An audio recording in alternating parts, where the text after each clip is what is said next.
Então, na unidade de sistema respiratório, nós vamos discutir basicamente a grande função do sistema respiratório, que é a troca de gases entre a atmosfera e o sangue. Então, a função de troca gasosa. O sistema respiratório também tem algumas outras funções, regulação do pH, proteção contra patógenos, vocalização, mas a gente vai discutir basicamente a função realmente primária do sistema respiratório, que é troca gasosa.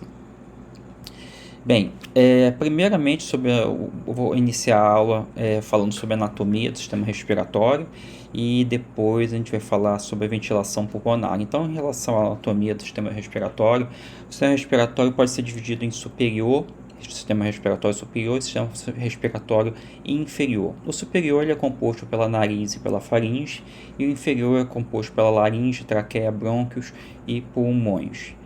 Bem, aqui a gente tem uma visão geral do sistema respiratório, tanto da sua porção superior quanto da sua porção inferior. Então, nariz, faringe, depois seguindo para laringe, traqueia, brônquios e pulmões. Então, a gente vai entrar um pouco agora no detalhe da anatomia desses constituintes do sistema respiratório.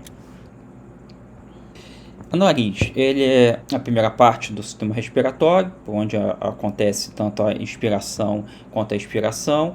É a parte interna do nariz, na cavidade nasal, e uma propriedade importante da cavidade nasal é que ela possui subdivisões. A cavidade nasal não é um espaço único, uma câmara ampla, é uma câmara subdividida, e essas subdivisões é feita pelas conchas nasais, que dividem a cavidade nasal em regiões chamadas de meato nasais.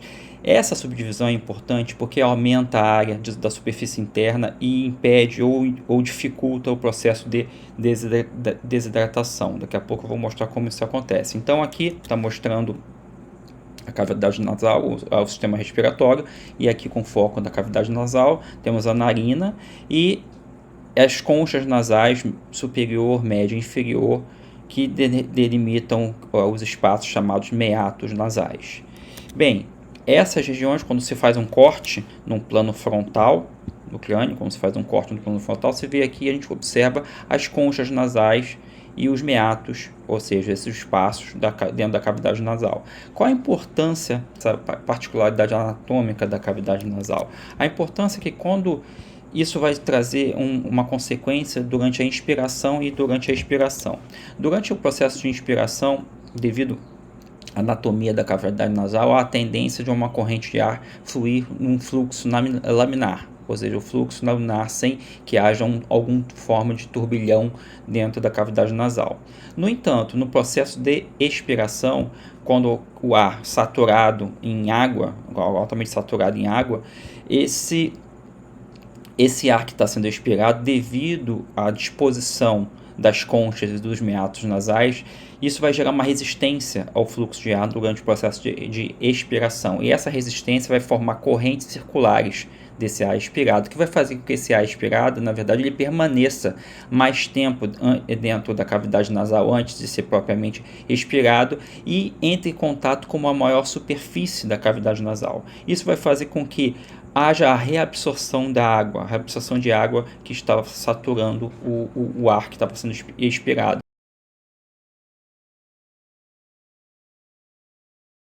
Continuando, o segundo componente seria a faringe, ou seja, a garganta, né, que é comum, que é uma passagem comum de ar tanto para o alimento quanto a via respiratória. Abaixo da faringe nós temos a laringe, que é a caixa de voz, né, conecta a parte inferior da faringe com a traqueia. O pomo de Adão, ou o gogó, é uma cartilagem que é formada pela cartilagem tireoide, protege a caixa de voz, né? Então, durante um fenômeno importante que acontece é que durante a deglutição a laringe se eleva, fazendo com que uma estrutura chamada epiglote ela feche sobre a glote e impeça que o alimento entre dentro das vias respiratórias. Então aqui a gente tem esse processo mostrando nesse vídeo.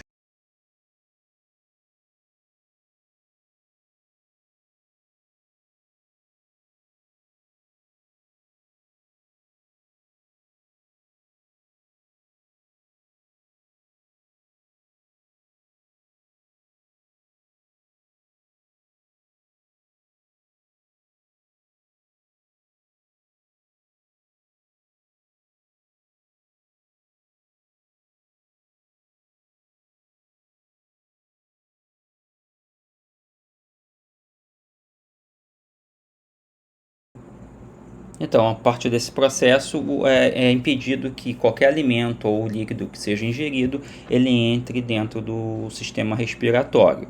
Bem, as caixas vocais, elas são protegidas, né, pela cartilagem tireoide, e elas contêm as estruturas, são denominadas também cordas vocais. Então, aqui a gente tem mostrando as pregas vocais, né, pregas vocais, aqui que estão protegidas pela cartilagem tireoide aqui na laringe. Bem, continuando,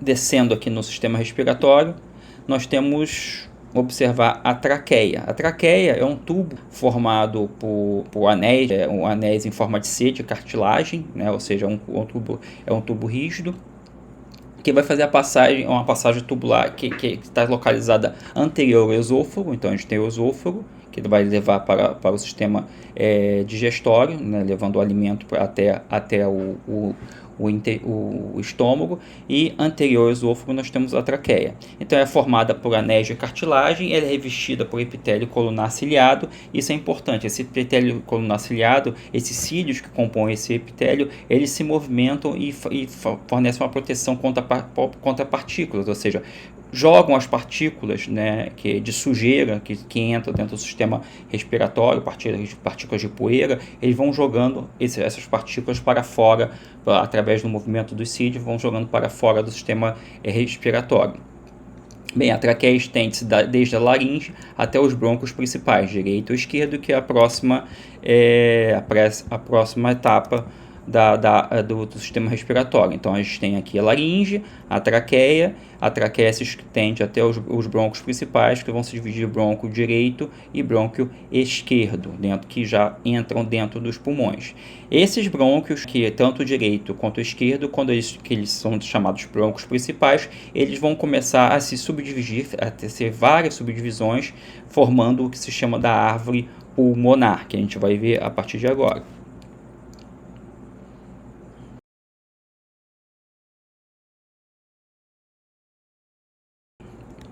Os brônquios têm 5 níveis de ramificações. Então, os brônquios principais, eles são formados por anéis incompletos de cartilagem, e também tem um revestimento com epitélio colunar ciliado, que isso vai proporcionar que partículas sejam transportadas para fora, ou seja, através do batimento desses cílios. Esses brônquios principais, entrando nos pulmões, eles vão se subdividir. E eles se dividem, ao penetrar dos pulmões, os brônquios principais vão se dividir em brônquios chamados brônquios lobares. Existem 3 brônquios lobares para o pulmão direito e 2 para o esquerdo. Então aqui 3 brônquios lobares para o pulmão direito, aqui estou mostrando a subdivisão, e 2 brônquios lobares para o pulmão direito. Os brônquios lobares, por sua vez, vão se dividir em brônquios que são chamados brônquios segmentares. Então cada um desses ramos, indicados por cores diferentes, são chamados um bronco segmentar, e cada bronco segmentar desse vai, na verdade, vai se projetar para essas regiões dos pulmões, que estão mostrados com as cores. Então são broncos para cada segmento do pulmão. Então nós temos aqui broncos segmentares do pulmão direito e broncos segmentares do pulmão esquerdo. Então a gente está vendo que essa árvore pulmonar, ela vai se subdividindo, vai se ramificando e, na verdade, vai diminuindo a sua espessura cada vez mais. Os tubos, né, que formam essa árvore, vão diminuindo a sua espessura. Bem, cada segmento bronquiopulmonar, ou seja, daqueles broncos segmentares que eu mostrei no slide anterior, vai possuir vários compartimentos, ou seja, cada segmento do pulmão vai ter vários compartimentos, e cada um desses compartimentos é chamado lóbulo. Então, após várias subdivisões, o que a gente vai ter dentro de cada lóbulo pulmonar? A gente vai ter uma estrutura que é chamada bronquíolo terminal. A partir desse bronquíolo terminal teremos uma outra estrutura que é chamada bronquíolo respiratório. 2 bronquíolos respiratórios se conectam com o saco alveolar, E cada saco alveolar vai conter vários alvéolos, e a troca gasosa vai acontecer dentro de cada alvéolo. Bem, então o bronquíolo terminal subdivide-se, como eu dito anteriormente, vai se subdividir em bronquíolo respiratório. Esse bronquíolo respiratório já é formado por um epitélio pavimentoso simples, ou seja, não é mais aquele epitélio ciliar que tem função de transportar as partículas de poeira e de sujeira para fora do sistema respiratório. A partir do bronquíolo respiratório, vamos observar os ductos alveolares. Eu esqueci de mencionar no slide anterior, ductos alveolares, e aí sim, os ductos alveolares vão se abrir em sacos alveolares, e cada saco alveolar vai ser composto por vários alvéolos, que são essas esferas, né, onde ocorre a troca gasosa. Nessa figura aqui, a gente tem essa porção terminal que a gente acabou de discutir da árvore respiratória, mostrando os bronquíolos terminais, os ductos alveolares, o saco alveolar, e cada alvéolo é mostrado aqui individualmente. O que a gente percebe aqui nessa figura também que é importante? Existe uma cobertura por tecido muscular liso. Então, tudo que está mostrando nessa cor vermelha aqui é tecido muscular liso. Essa cobertura por tecido muscular liso, tanto nos bronquíolos terminais, que a gente observa nos bronquíolos terminais e nos ductos alveolares, ela é importante porque ela é sujeita à inervação tanto simpática quanto parasimpática. Lembra-se lá que a gente discutiu do sistema nervoso autônomo? Então, a inervação parasimpática desse músculo liso vai levar a broncoconstrição, ou seja, constrição dos brônquios, ou seja, a diminuição do calibre dessas vias aqui, dificultando a passagem de ar.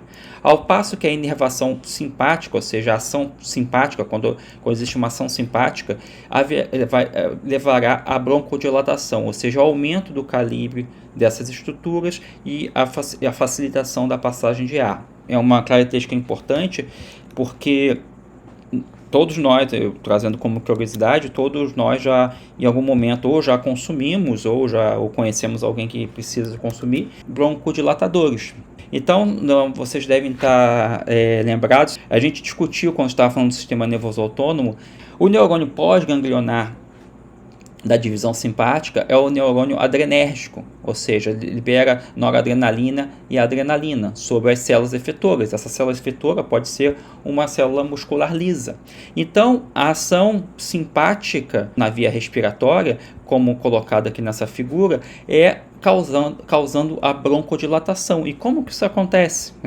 Isso acontece promovendo, na verdade, um relaxamento do tecido muscular liso, e quando há um relaxamento do tecido muscular liso, daquelas fibras musculares, isso leva à dilatação dos brônquios, ou dilatação daqueles tubos, né, dos brônquios terminais, e isso faz com que aumente o calibre dos brônquios terminais. Isso proporciona a maior passagem de ar para dentro dos sacos alveolares e, por consequência, para dentro dos alvéolos.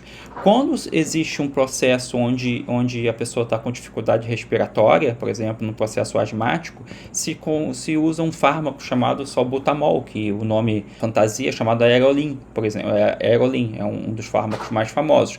Esse remédio, onde que ele atua? Ele vai atuar justamente nessa substância, ela vai atuar justamente nos receptores, né, dos receptores adrenérgicos, nessas células musculares lisas que estão ali envolvendo os brônquios terminais. Então, o salbutamol vai atuar justamente nos receptores adrenérgicos que estão nessas células musculares lisas. E o que vai fazer?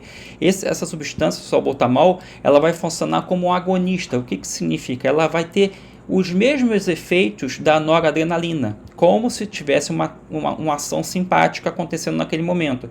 Então ela vai se ligar no receptor da noradrenalina e no receptor adrenérgico, que é um receptor adrenérgico do tipo beta 2, e quando se liga no receptor adrenérgico do tipo beta 2, vai exercer exatamente o mesmo efeito que esse neurotransmissor exerceria caso ele estivesse sendo ativado, liberado na célula muscular lisa.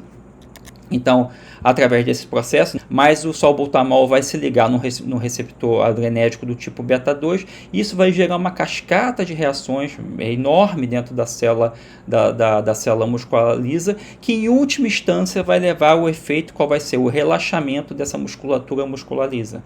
Então, o consumo desse fármaco vai mimetizar, o fármaco vai funcionar como um agonista, ou seja, vai ter o mesmo efeito do neurotransmissor quando é liberado sobre o seu receptor. No caso, esse receptor está na célula muscular lisa. O efeito relaxamento desse músculo liso e, por consequência, a broncodilatação.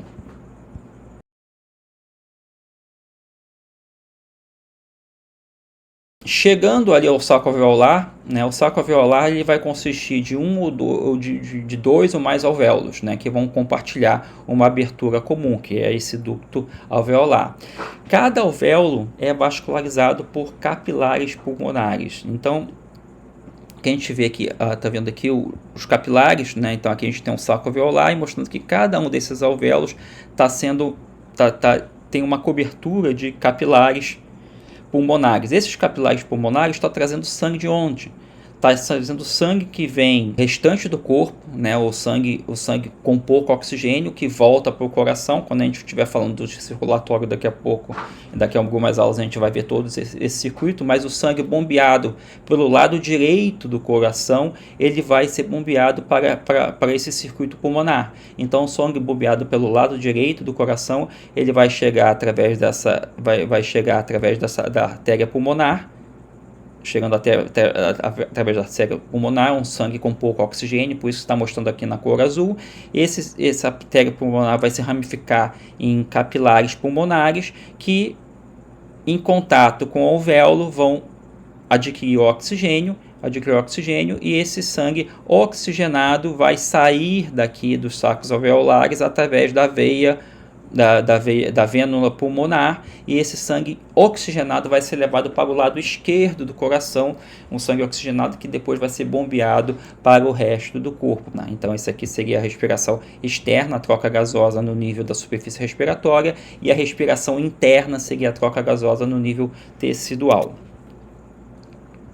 Aqui tem um corte de um dos alvéolos. O alvéolo é uma estrutura circular que é formada por células pavimentosas, células epiteliais que são muito finas. E essas células muito finas vão fazer com que seja permitida a difusão das moléculas de gás, tanto de oxigênio quanto de dióxido de carbono, a partir das suas membranas. Então aqui nesse insert aqui a gente tem um corte, né, vendo a parede tanto do alvéolo quanto a parede do capilar, do capilar pulmonar, né, dando um zoom aqui naquela figura. A gente vê aqui seria a luz do alvéolo, aqui seria a membrana do alvéolo, da célula alveolar do tipo 1, que é uma célula muito fina, e aqui a gente tem a membrana do endotélio, do capilar sanguíneo, que é chamado endotélio, né? E aqui a luz do capilar com uma hemácia dentro, né? Mostrando uma hemácia dentro do capilar. Então, o que vai acontecer nessa interface aqui, que é chamada membrana respiratória, ou seja, formada pela parede alveolar mais a parede capilar? Haverá difusão do oxigênio de dentro do alvéolo para a circulação sanguínea, e haverá difusão do dióxido de carbono que está presente dentro do sangue do sangue para o alvéolo. Então, é o processo de troca gasosa, né, que vai acontecer no nível alveolar, que é chamado respiração externa.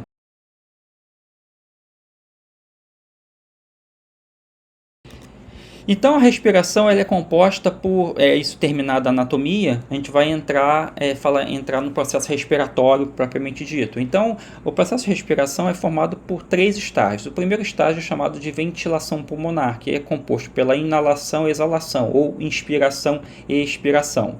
O segundo processo é a respiração pulmonar externa, que acontece a troca gasosa através daquela membrana de troca gasosa, ou seja, a membrana que a gente discutiu aqui, a membrana respiratória, que é a interface que é formada pela parede do capilar e a parede alveolar.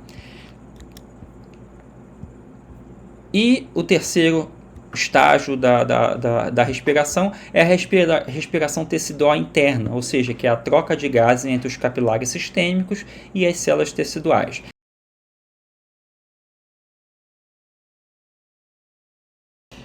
A pergunta importante aqui é qual é a condição física para que o ar entre nos pulmões, né? Por que que o ar, como que o ar, qual o processo físico que vai explicar a entrada e saída do ar dos pulmões? O processo físico que vai explicar a entrada e saída do ar dos pulmões é a alteração de pressão que acontece dentro do pulmão.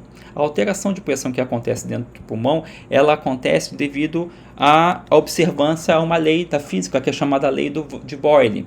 A lei de Boyle, na verdade, ela coloca que o volume de um gás é inversamente relacionado com a sua pressão. Então, nessa figura aqui, a gente vai entender o que é a lei de Boyle. Considere esse volume que contém uma determinada quantidade de gás. Então, a quantidade de gás aqui está exemplificada pelo número de bolinhas, esferas amarelas que a gente vê aqui. Esse volume tem 1 litro e está sobre essas moléculas de gás estão batendo aqui nas paredes do recipiente, e isso vai gerar uma pressão. Essa pressão do gás aqui, nesse exemplo, é uma pressão de 1 atmosfera. Se eu pego esse volume de 1 litro, e que na verdade ele tem um pistão aqui, como se fosse um êmbolo, e eu aperto esse êmbolo, o que eu vou fazer? Eu aperto até a metade do volume do recipiente, eu vou diminuir o volume pela metade. E quando eu meço a pressão, eu vou observar uma pressão que é o dobro. Ou seja, existe uma relação inversa entre o volume e a pressão. Então, se um determinado recipiente tem um determinado número de moléculas de gás e eu aumento o volume desse recipiente com aquele mesmo número de moléculas de gás, eu vou levar uma diminuição da pressão dentro do recipiente. Por outro lado, se aquele recipiente tem um determinado número de moléculas de gás e eu diminuo o volume desse recipiente, eu vou fazer com que a pressão dentro desse recipiente aumente. Isso que acontece no pulmão. Durante o processo de inspiração, o que acontece? A gente promove uma expansão da caixa torácica. Essa expansão da caixa torácica vai aumentar o volume do pulmão. Esse aumento do volume do pulmão do órgão vai proporcionar uma ligeira diferença de pressão dentro do pulmão em relação ao ambiente externo, a pressão atmosférica. Essa ligeira diferença na pressão, ou seja, uma pressão menor dentro do pulmão em relação a uma pressão um pouquinho maior na atmosfera, vai fazer com que o ar passe de um meio de maior pressão para um meio de menor pressão. Então, sempre quando existem dois ambientes ou dois recipientes, dois meios que têm uma diferença de pressão, o ar ou o líquido, eles vão sempre por fluxo de massa, ou por um movimento chamado movimento de convecção, ele vai se movimentar de um local de maior pressão para um local de menor pressão. Isso acontece tanto com o ar quanto com o líquido também. O líquido sempre vai se movimentar de um local de maior pressão para um local com menor pressão. Então, quando no processo de inspiração, isso acontece. Uma expansão da caixa torácica faz com que o pulmão aumente seu volume. O aumento do volume do pulmão vai fazer com que haja uma ligeira queda de pressão intrapulmonar em relação ao meio externo. Essa diferença de pressão, ou seja, uma pressão externa maior, vai fazer com que o ar entre dentro do pulmão. Então, isso é o princípio físico que vai explicar o movimento de ar para dentro do pulmão. E como que acontece essa expansão da caixa torácica? Através de movimentos musculares. Um dos principais músculos que se movimentam é o músculo chamado diafragma. Então, durante a inspiração, o que acontece? Aqui está uma figura mostrando o diafragma, né? O diafragma está aqui mostrando o diafragma relaxado. Durante a inspiração, existe uma contração do diafragma, e essa contração do diafragma, ou seja, o diafragma é puxado para baixo, essa contração do diafragma faz com que haja uma expansão da caixa torácica. Além disso, além da contração do diafragma, existe um movimento das costelas. As costelas elas se movem para fora. E esse movimento das costelas é controlado por esses músculos chamados os intercostais externos. Então, existe um aumento vertical do volume da caixa torácica e um aumento lateral do volume da caixa torácica. Isso faz com que, por consequência, o pulmão também aumente seu volume. E com o aumento do volume do pulmão, existirá uma diminuição da pressão dentro do pulmão. Aqui está um movimento dos intercostais externos. Então, os intercostais externos também vão ser contraídos durante o processo de inspiração e haverá o levantamento das costelas, que será um movimento parecido com o da alça de um balde, né, durante a expiração. Então, esse levantamento das costelas vai fazer com que haja um aumento do volume da caixa torácica. Então, tanto o movimento dos músculos intercostais externos e principalmente o movimento do diafragma vai aumentar o volume do pulmão. Quando existe a contração do diafragma, o que acontece? A contração do diafragma, isso junto com o movimento das costelas, que é controlada pelos músculos intercostais externos, isso faz com que haja um aumento do volume da caixa torácica e o aumento do volume do pulmão. Isso vai fazer que a pressão dentro do pulmão vá a 758 milímetros de mercúrio, ou seja, uma diferença de 2 milímetros de mercúrio só, mas é uma diferença suficiente para que, por diferença de pressão, o ar passe para o meio externo e flua por todas as vias superiores até chegar dentro do alvéolo. Então, isso é o que explica a entrada de ar dentro do pulmão. O que explicaria a saída de ar dentro do pulmão? Seria o processo oposto, vai ser o resultado de uma diminuição do volume do pulmão. Essa diminuição do volume do pulmão tem como consequência um aumento da pressão dentro do pulmão, fazendo com que a pressão dentro do pulmão seja ligeiramente superior à pressão atmosférica externa, e isso faz com que haja o fluxo de ar para fora, a expiração, desde os alvéolos, passando pelas vias aéreas superiores até sair pelas narinas. Ele vai ser ligeiramente, na verdade, diferente do processo o controle vai ser ligeiramente diferente do processo de inspiração. De uma maneira geral, a expiração é um processo passivo. O que isso quer dizer? Enquanto na inspiração existe contração muscular, no caso da expiração, o relaxamento desses músculos vai fazer com que, por retração elástica das fibras, haja uma diminuição do volume da cavidade torácica e, por consequência, uma diminuição do volume do pulmão. Então, o relaxamento dos músculos da inspiração que vai levar ao processo de expiração. Só acontece um recrutamento muscular durante a expiração se a gente faz uma expiração forçada, ou seja, a gente força, né? A gente voluntariamente força ar para fora dos pulmões. Aí, nesse caso, quando há uma expiração forçada, nesse caso há a contração dos músculos intercostais internos, que vão abaixar as costelas, e abaixando as costelas diminui ainda mais o volume da cavidade torácica e, por sua vez, diminui ainda mais o volume do pulmão, fazendo com que haja o processo de expiração. Há uma diminuição o relaxamento do diafragma, o relaxamento dos músculos intercostais externos faz com que haja uma diminuição do volume da caixa torácica e, por consequência, uma diminuição do volume do pulmão. Essa diminuição do volume do pulmão faz com que a pressão dentro do pulmão vá a 762 milímetros de mercúrio, em comparação aos 760 milímetros de mercúrio no meio externo. Essa diferença de 2 milímetros de mercúrio vai fazer com que o ar flua para fora dos pulmões, ou seja, haja o processo de expiração.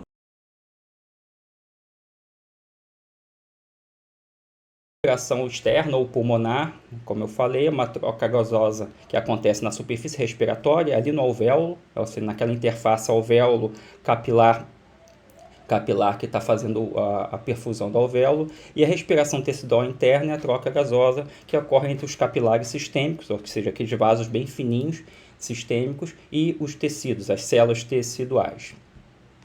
Bem, antes da gente discutir os processos de ventilação interna, de respiração interna e externa, é importante ter alguns conceitos bem firmados. O primeiro conceito que é importante é que trocas gasosas acontecem por um processo que é chamado difusão, né? Difusão, de uma forma muito simplificada, explicando, é um movimento de uma molécula que ocorre de um meio mais concentrado para um meio menos concentrado, uniforme. Então, qualquer movimento de gases nas superfícies de troca gasosa, no pulmão, nos alvéolos, melhor dizendo, ou nos tecidos, vai acontecer em curtíssimas distâncias. Aqui a gente está falando de distâncias que são, às vezes, menores que 1 micrômetro. Então, 1 micrômetro é 1 milionésimo do metro. Então, distâncias que são muito curtas, e nessas distâncias muito curtas, os átomos, as moléculas de oxigênio e de dióxido de carbono, elas vão passar de um lado para o outro, vão atravessar membranas celulares e vão passar, por exemplo, dentro do alvéolo para dentro do capilar sanguíneo. E já o dióxido de carbono, ali no pulmão, vai passar do capilar sanguíneo para dentro do alvéolo, para ser expirado. Lá no tecido vai acontecer o oposto. A molécula de oxigênio que está no sangue vai passar do sangue para a célula tecidual, e a molécula de dióxido de carbono vai passar da célula tecidual para o sangue. Então isso acontece no processo de difusão. Quando a gente está falando de gás, de um gás, a gente não usa a palavra concentração, a gente usa a palavra pressão parcial.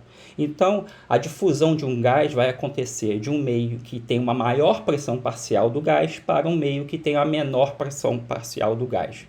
Então, sempre acontece do maior para o menor. Só que no caso de um gás, a terminologia utilizada, né, o que é relevante não é a concentração do gás. O que é relevante é a pressão parcial do gás. Então, da pressão parcial do gás. Então, a gente fala de diferenças de pressão parcial de gás que vão levar ao processo de difusão de uma molécula de gás, tanto de dióxido de carbono quanto do oxigênio. Bem, como que se calcula a pressão parcial de um gás? A pressão parcial de um gás se calcula, na verdade, considerando a proporção desse gás no meio, naquele meio onde o gás está incluído. Então vamos considerar a nossa atmosfera. A nossa atmosfera ela tem vários gases na atmosfera, que compõem a atmosfera. O oxigênio, que é o gás relevante aqui para a gente discutir, o oxigênio está na proporção na atmosfera de 20,9% da atmosfera, dos gases que compõem a atmosfera, são formados por oxigênio, é formado por oxigênio. Então a proporção de oxigênio é 20,9%. A pressão total de todos os gases na atmosfera, no nível do mar, é de 760 milímetros de mercúrio. Isso aqui equivale a uma atmosfera de pressão. E pela lei de Dalton, cada gás numa mistura de gás vai exercer sua pressão parcial. E a pressão total, que no caso, no nível do mar, que é de 660 milímetros de mercúrio, a pressão total é calculada pela soma das pressões parciais. Então, o que significa? Que a pressão total que a gente está submetido aqui no nível do mar, de 760 milímetros de mercúrio. Milímetros de mercúrio é uma unidade de medida de pressão, tá? Então, essa pressão total é igual à pressão, a soma das pressões parciais de oxigênio, de nitrogênio, de dióxido de carbono, de outros gases que têm uma porcentagem muito pequena. Tá? Então, a soma das pressões parciais de todos esses gases dá a pressão atmosférica total aqui no nível do mar. Então, se eu quero calcular a pressão parcial do oxigênio, que é o que é relevante para a gente, para uma troca gasosa, quando o oxigênio entra no pulmão, dentro do alvéolo, o que eu devo fazer? Eu pego o valor da porcentagem desse gás na atmosfera, que é o oxigênio, no caso é 20,9%, e multiplico pela pressão total da atmosfera, que é 760 milímetros de mercúrio. Com isso, eu vou calcular a pressão parcial do gás, do oxigênio. Então, aqui eu já fiz as continhas, tá? 20,9 vezes 760, resultando, a pressão parcial de oxigênio na atmosfera, no nível do mar, é de 158,8 milímetros de mercúrio. Geralmente é arredondado para 159, esse valor. Então, agora que nós estamos respirando, né? Agora todo mundo está sentado assistindo a aula e respirando, a pressão parcial de oxigênio na atmosfera aqui na sala que você está, no ambiente que você está, é de 159 milímetros de mercúrio. Então, quando a gente faz uma inspiração, vai entrar essa mistura toda de gases dentro do nosso pulmão, não vai entrar só oxigênio, vai entrar toda a mistura, vai entrar oxigênio, dióxido de carbono, nitrogênio, vai entrar toda essa mistura de gases dentro do nosso pulmão, mas o oxigênio que está entrando, ele está entrando com uma pressão parcial de 158,84 milímetros de mercúrio.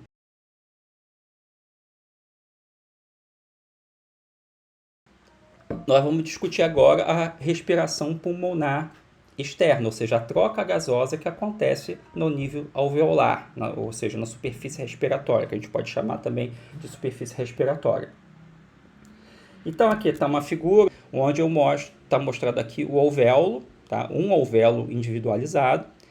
E nesse alvéolo aqui, esse alvéolo está contido dentro de um saco alveolar. E nesse alvéolo, ele é revestido por células, por dois tipos de células, basicamente. Uma célula pavimentosa bem fininha, que eu estou indicando aqui, uma célula bem fina, por onde ocorre a difusão do gás, ou seja, uma célula que tem uma membrana muito fina. E uma célula que é tipo 2, a célula alveolar do tipo 2, que essa célula alveolar do tipo 2 é uma célula que não é por onde ocorre a troca gasosa, mas essa célula produz uma substância que é muito importante, é uma substância surfactante, que impede que o alvéolo colapse. Quando a gente expira o ar, o alvéolo, e isso é importante ter essa compreensão, o alvéolo ele não colapsa, ele não fecha completamente. Ele fica ainda aberto, ele fica aberto porque ele tem uma substância que é uma chamada substância surfactante que impede que as paredes do alvéolo colhem uma nas outras. Porque se não houvesse essa substância surfactante, as paredes do alvéolo naturalmente colariam uma nas outras. Por quê? Porque existe uma finíssima camada de água aqui dentro da parede do alvéolo, de umidade, uma finíssima camada de água. E essa camada de água, uma propriedade da água é ter uma propriedade chamada tensão superficial da água. As moléculas de água se atraem. Então, seria pelas pontes de hidrogênio. Então, naturalmente aconteceria que o alvéolo ele colapsasse, ele fechasse em cima, fechasse e ficasse fechadinho, se não houvesse colapsado, melhor dizendo, e se não houvesse essa substância que diminui a tensão superficial dentro do alvéolo, é uma substância surfactante. Pois bem, então o alvéolo é formado por essa célula fininha e essa célula mais grossa. Então, essa membrana, essa célula fininha, tipo 1, é por onde vai haver a troca gasosa, a difusão do oxigênio de dentro do alvéolo para dentro do capilar sanguíneo, que está mostrado aqui, um capilar sanguíneo. Dentro do capilar sanguíneo tem uma hemácia, um glóbulo vermelho, que a gente vai falar isso mais tarde. E se a gente dá um zoom dessa região aqui, a gente vê nesse inset aqui, que tem o alvéolo, tem o capilar sanguíneo aqui, com as hemácias, e a gente vê que existe uma membrana, na verdade a membrana alveolar e a membrana do capilar, que é o chamado endotélio capilar. Essa distância de difusão aqui é em torno de 0,7 micrômetros. Então é menor que 1 micrômetro, então é uma distância minúscula.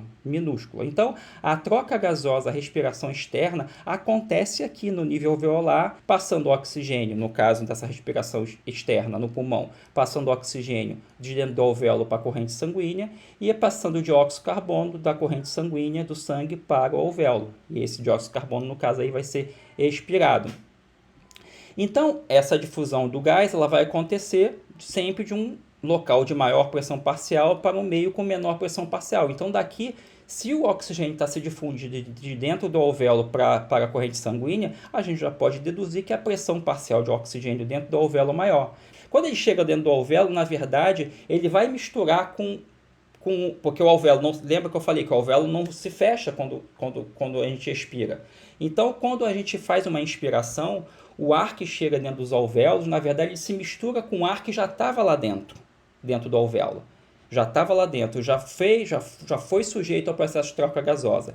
E, além do mais, existe também a pressão parcial do vapor de água. Então, isso faz com que a gente inspire um ar que tem 159 milímetros de mercúrio de pressão parcial, um ar de pressão parcial de oxigênio, tá? Aqui arredondado para 160. E quando esse ar chega no alvéolo, na verdade, a pressão parcial do oxigênio dentro do alvéolo vai estar um pouquinho mais baixa já, vai estar 160, por causa desse processo de mistura com o ar que já foi previamente respirado e por causa do efeito da pressão parcial do vapor d'água também. Então, o fato é que chega com uma pressão parcial de dentro do alvéolo de 100 milímetros de mercúrio. Mas essa pressão parcial de 100 milímetros de mercúrio já é suficiente para que haja passagem por diferenças de pressões parciais do alvéolo para o sangue. Por quê? Porque o sangue que está chegando, esse sangue que está chegando para banhar o alvéolo, ele está chegando com uma pressão parcial de 40 milímetros de mercúrio. Então, existe uma diferença ou um gradiente de pressão parcial de 60 milímetros de mercúrio. Isso possibilita que haja passagem por difusão do oxigênio que está dentro do alvéolo para o sangue. E esse é um fator importante, quanto maior a diferença de pressão parcial entre os dois meios, ou seja, o gradiente de pressão parcial, maior é a taxa de difusão. Então, isso é um ponto importante quando a gente está falando de uma situação de altitude, que a gente vai falar daqui a pouco, que numa situação de altitude, esse ar atmosférico que entra dentro do alvéolo, ele não vai entrar com uma pressão parcial de 160 milímetros de mercúrio, ele vai entrar com uma pressão parcial bem mais baixa. Aqui eu falei do oxigênio, mas acontece o movimento oposto do dióxido de carbono. No dióxido de carbono, que é inspirado, né, a inspiração de dióxido, o ar inspirado que chega no alvéolo tem uma pressão de dióxido de carbono baixíssima. Olha aqui, é entre 0,3, né, entre 0,2 e 0,4 milímetros de mercúrio. Então chega com uma pressão parcial de dióxido de carbono bem baixa dentro do alvéolo. No entanto, o sangue que chega no alvéolo, para banhar o alvéolo, para perfundir o alvéolo, chega com uma pressão parcial de em torno de 45 milímetros de mercúrio. Tem bastante dióxido de carbono no sangue, com uma pressão parcial muito mais alta. Então, é um gradiente de pressão grande que faz com que haja passagem de dióxido de carbono para dentro do alvéolo. Então, dentro do alvéolo, e o alvéolo, depois no momento da expiração, esse dióxido de carbono vai ser expirado. Então, no nível alveolar de expiração externa, na membrana respiratória, há a passagem de oxigênio do alvéolo para o sangue e há a passagem de dióxido de carbono do sangue para o alvéolo. Esse dióxido de carbono está vindo de onde, gente? Está vindo lá dos tecidos sistêmicos, que a gente vai falar daqui a pouco, que estão fazendo a respiração celular, e no processo de respiração celular é consumido é consumido oxigênio e produzido dióxido de carbono. Todo o dióxido de carbono que a gente exala é um produto da respiração celular. Então as células estão produzindo energia e para que elas sobrevivam e produzam energia, elas usam oxigênio para produzir energia, e como um subproduto dessa produção de energia é liberado o dióxido de carbono. Esse dióxido de carbono, produzido pelas células de todo o corpo, cai na corrente sanguínea e quando chega lá no alvéolo, ele é liberado pelo processo de expiração. Aqui é exatamente a mesma figura, tá? A mesma figura, só que eu estou mostrando a figura do livro que eu passei para vocês lerem, só para vocês ficarem familiarizados. É exatamente o mesmo processo. Aqui os números vão mudar um pouquinho, tá? Mas isso não tem relevância nenhuma, mas exatamente a mesma figura. Uma figura diferente, melhor dizendo, mais do livro que vocês vão ler, mas exemplificando o mesmo processo.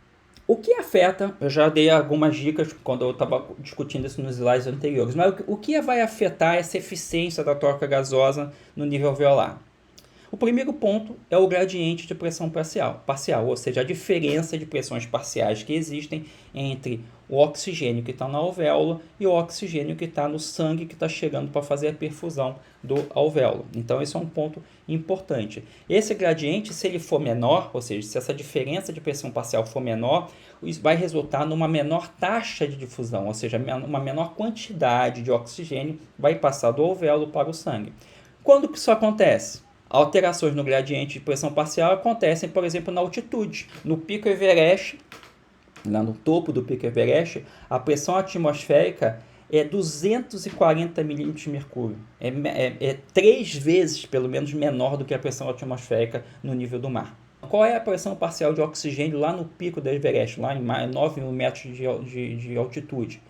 Embora a pressão atmosférica seja muito baixa, se você pega 1 litro de ar, né, atmosférico lá no Everest e quantifica o oxigênio, todos os gases que tem lá, você vai perceber que existe a mesma porcentagem de oxigênio no Everest, na altitude, do que no nível do mar. Existe também 20,9% de oxigênio naquele litro de ar.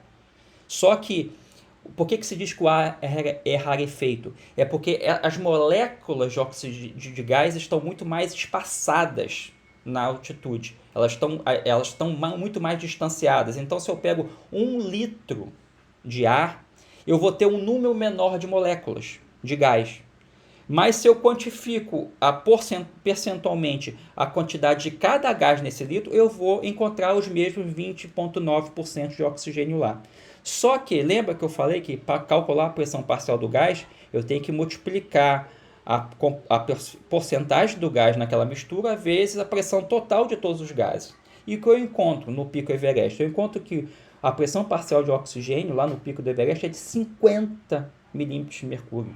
Ou seja, é 1/3 da pressão parcial de oxigênio que a gente inspira aqui no nível do mar.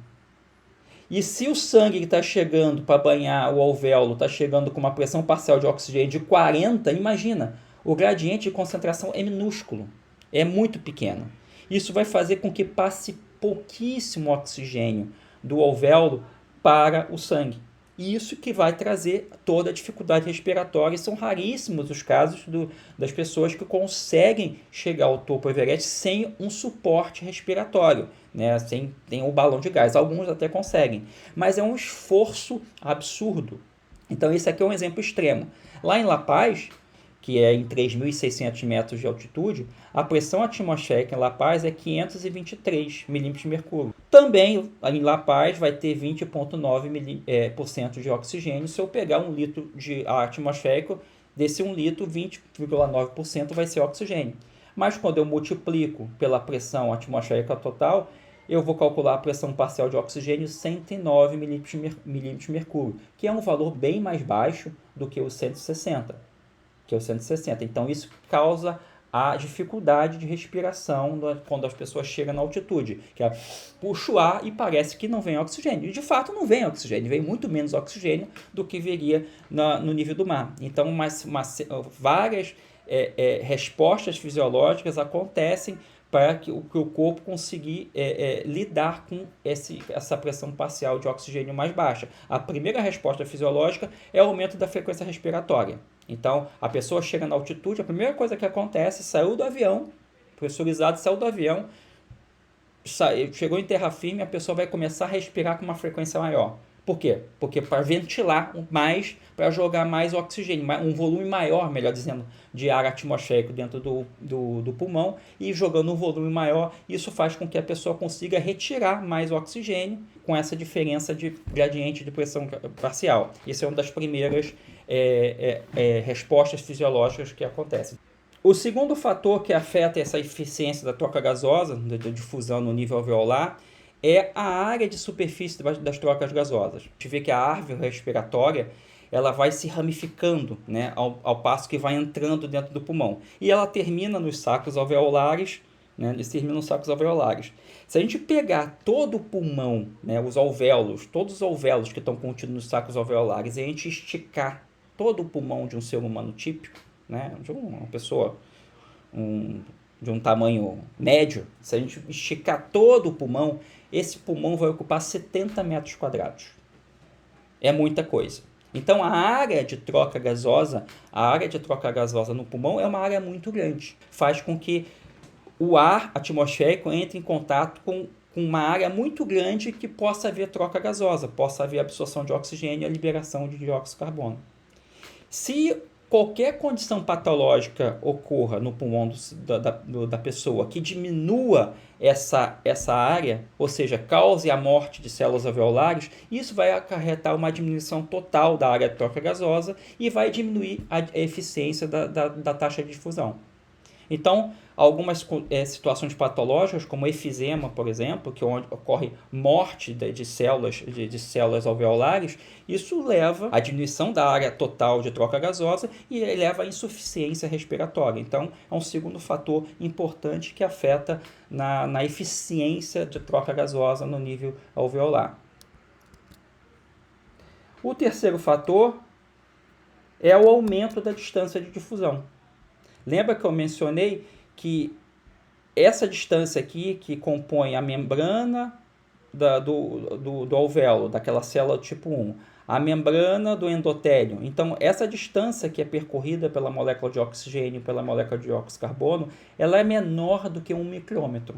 Ela tem em torno de 0,7 micrômetros de espessura. Então é muito fino. No entanto, existem condições patológicas também que podem levar, por exemplo, ao acúmulo de líquido dentro do alvéolo. Isso é chamado de edema. Né? O acúmulo de líquido dentro do alvéolo, o que vai acontecer? Se líquidos começa a se acumular por alguma razão patológica dentro do alvéolo, o que isso vai acontecer? Vai aumentar a distância de difusão, porque a distância de difusão não vai ser simplesmente a difusão que acontece de dentro do alvéolo que está preenchido só de ar através das membranas da célula alveolar e da célula do endotélio, a célula capilar. A distância de difusão vai ser acrescida, além desse 0,7 micrômetros, vai ser acrescida dessa gota de líquido que está dentro do alvéolo. E isso por fato de ser um líquido, dificulta ainda mais porque a solubilidade de um gás no líquido, principalmente de oxigênio, a solubilidade do oxigênio no líquido é muito baixa. E a gente vai ver isso, acho que vai ser na aula que vem, que por conta disso, a maior parte do oxigênio não é transportado no sangue, dissolvido no sangue. Ele é transportado no sangue ligado a uma proteína chamada hemoglobina. Então, o que acontece? Uma gota de líquido, aqui, um edema formado dentro dos alvéolos, vai aumentar a distância de difusão. Isso vai causar uma diminuição da taxa de difusão. Bem, na verdade, esses dois fatores que eu mencionei, diminuição da área de troca gasosa e aumento da distância de difusão, acontecem normalmente. Agora, eu não poderia deixar de trazer esse exemplo para você do efeito do vírus do SARS-CoV-2, né, o vírus da Covid, no pulmão. O vírus da Covid nas células pulmonares, nas células alveolares, ele tem um efeito de matar células alveolares, pode matar células alveolares, e além disso, além disso, causa inflamação nas células alveolares também. Quando causa inflamação, que um dos efeitos da inflamação é a formação daquela sopa inflamatória, e a sopa inflamatória está associada à formação de edema, a extravasamento de plasma dos vasos sanguíneos. Então, forma-se edemas também, acumula-se líquido dentro dos alvéolos. Então, as células alveolares vão ser destruídas pelo SARS-CoV-2, na verdade, por uma ação do SARS-CoV-2, vai matar as células alveolares. Na verdade, muitas vezes é um efeito do próprio sistema imune, o próprio sistema imune que vai levar à morte celular para se proteger do ataque do vírus da Covid, do SARS-CoV-2. Então, vai diminuir a área de troca gasosa e a inflamação causada dentro do alvéolo vai levar a edema, que vai aumentar a distância de difusão. Tá, então agora eu vou passar 2 vídeos para vocês, que são 2 vídeos relacionados aos efeitos do vírus SARS-CoV-2 nas células pulmonares, mas também um desses vídeos vai estar falando um pouco de tópicos que eu mencionei ao longo dessa aula.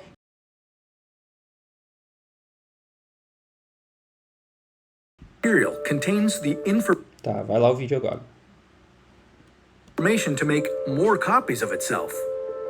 A protein shell provides a hard protective enclosure for the genetic material as the virus travels between the people it infects. An outer envelope allows the virus to infect cells by merging with the cell's outer membrane. Projecting from the envelope are spikes of protein molecules. Both a typical influenza virus and the new coronavirus use their spikes like a key to get inside a cell in your body, where it takes over the cell's internal machinery, repurposing it to build the components of new viruses. When an infected person talks, coughs, or sneezes, droplets carrying the virus may land in your mouth or nose and then move into your lungs. Once inside your body, the virus comes in contact with cells in your throat, nose, or lungs. One spike on the virus inserts into a receptor molecule on your healthy cell membrane like a key in a lock. This action allows the virus to get inside your cell. A typical flu virus would travel inside a sac made from your cell membrane to your cell's nucleus that houses all its genetic material. The coronavirus, on the other hand, doesn't need to enter the host cell nucleus. It can directly access parts of the host cell called ribosomes. Ribosomes use genetic information from the virus to make viral proteins, such as the spikes on the virus's surface. A packaging structure in your cell then carries the spikes in vesicles, which merge with your cell's outer layer, the cell membrane. All the parts needed to create a new virus gather just beneath your cell's membrane. Then, a new virus begins to bud off from the cell's membrane. Now, with the virus spreading in your body, how can you develop pneumonia symptoms? For this, we'll have to look into your lungs. Each lung has separate sections called lobes. Normally, as you breathe, air moves freely through your trachea or windpipe, then through large tubes called bronchi, through smaller tubes called bronchioles, and finally into tiny sacs called alveoli. Your airways and alveoli are flexible and springy. When you breathe in, each air sac inflates like a small balloon. And when you exhale, the sacs deflate.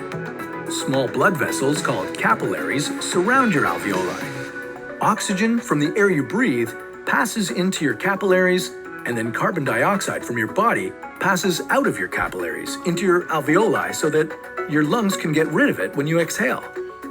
Your airways catch most germs in the mucus that lines your trachea, bronchi, and bronchioles. In a healthy body, hair-like cilia lining the tubes constantly push the mucus and germs out of your airways, where you might expel them by coughing.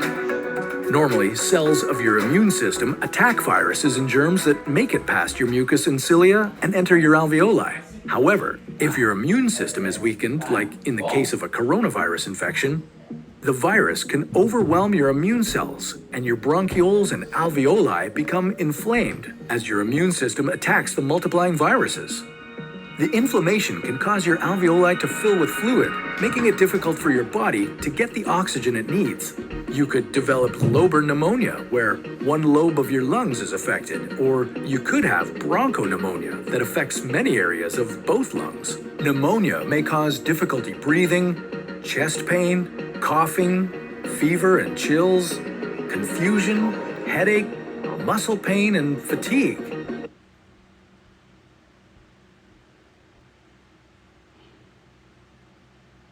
Could turn fatal for you despite being healthy. In such a case, it seems the worst damage may be caused by an abnormal immune response to the infection rather than by the virus itself. In simplified terms, when any cell in your body senses that there is something foreign, in this case a virus, the immediate response of the cell is to kill itself, a protective mechanism to prevent it from spreading to other cells. The way this happens is that cells in your immune system, called macrophages, release small signaling proteins called cytokines. Certain kinds of these trigger cell death. When many cells are doing this at the same time, a lot of tissue can die. This is what medical professionals call a cytokine storm. In COVID-19, this means that lung tissue breaks down and the walls of the lung's tiny air sacs leak fluid through, causing pneumonia and starving the blood of oxygen. Most of your cells in the tissue will die as a result of this uncontrolled level of cytokines. It eats away at your lungs to a point where they cannot recover. Your body is now attacking itself. Cytokine storms are becoming a common occurrence in COVID-19 patients with severe symptoms, and they seem to play a role in death in a large number of cases. Whether you would develop a cytokine storm may depend on genetic factors. Patients in studies with the H1N1 influenza virus who developed cytokine storm syndrome often possessed subtle genetic immune defects, resulting in the uncontrolled immune response. Então a gente vê nesses dois vídeos, que o vírus da Covid ele tem amplos efeitos. Ele pode causar tanto por via inflamatória, ele pode causar formação de edema, ele pode levar também, por causa de uma ação do próprio sistema imune, a morte de várias células. Ele pode causar a morte das células alveolares e diminuindo, portanto, a superfície de troca gasosa. Então, o vírus da Covid ele traz ambos os problemas. Ele vai diminuir a superfície de troca gasosa, matando as células alveolares, e vai causar edema. Então, realmente, além de várias outras coisas, né, relacionadas a... Pode causar também no tecido pulmonar, pode causar coágulos também naqueles capilares que vão fazer a irrigação dos alvéolos. Então é outro problema sério do vírus do SARS-CoV-2. Então isso, só botando no contexto, não poderia deixar numa aula de respiratório, eu não poderia deixar de falar isso para vocês, tá? Eu vou disponibilizar.